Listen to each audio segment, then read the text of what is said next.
And now, your Midday Ark-La-Miss news update. Well, good Friday afternoon. Thanks for tuning in to NBC News Daily. I'm Randy Stone with your Midday Ark-La-Miss update. The Bastrop Police Department is set to receive a grant to purchase body cameras to increase security in the community. During a regular meeting held Thursday evening, Bastrop Mayor Betty Alfred Olive said this upgrade is a way of making safety services even better. Mayor Alfred Olive said 10 body cameras will be purchased from the American Rescue Plan grant. The amount of the grant is yet to be announced.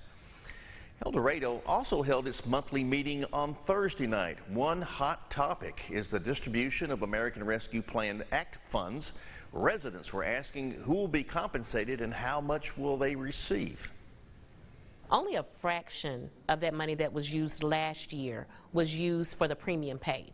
That's when our employees that worked through 2020, they were paid $1.25 for every hour that they worked. Well, we know that in 2021, all of our employees worked. There is not calculations this time.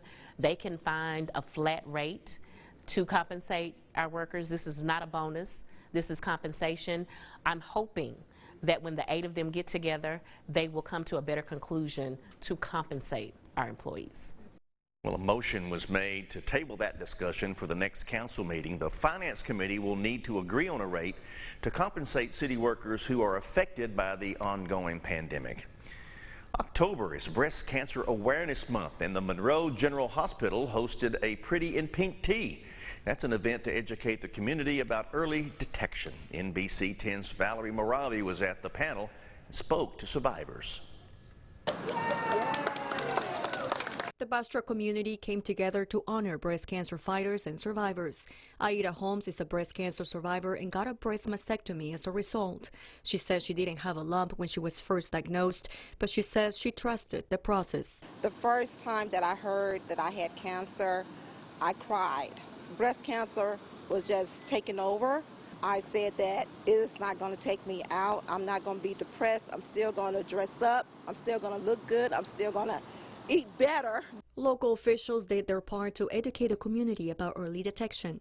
Tanya Sanders says she chose to have a preventative mastectomy to protect herself after all her 6 sisters battled with breast cancer. Me mentally living with the fear, I knew it was my turn because everybody else had. But when it comes to breast cancer, the preventive approach is a lot better outcome than the reconstruction approach. Sanders says it's important to listen to your body and do your own research for an early detection. And I think that everyone, patients, they should be okay with researching beyond what sits in front of you, especially when it comes to removing the breast.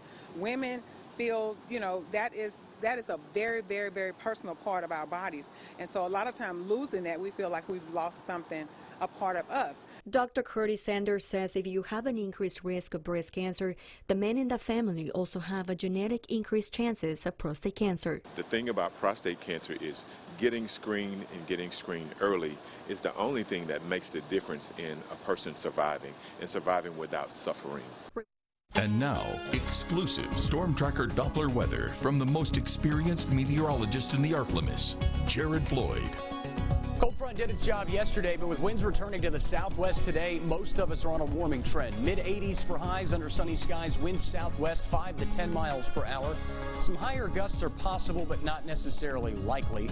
Lows tonight will fall back into the upper 50s. The influence of those light southerly winds keeping most of us from seeing the low 50s, but the mid-50s are still not out of the question. Again, those light southerly winds continue the warming trend that carries us through Saturday, where many spots could approach the 90-degree mark ahead of a cold front that'll bring a small chance for rain late Saturday, Sunday, Monday. I wouldn't get overly excited about those rain chances. They are trending lower, and behind the front, those temperatures for next week are not a typo.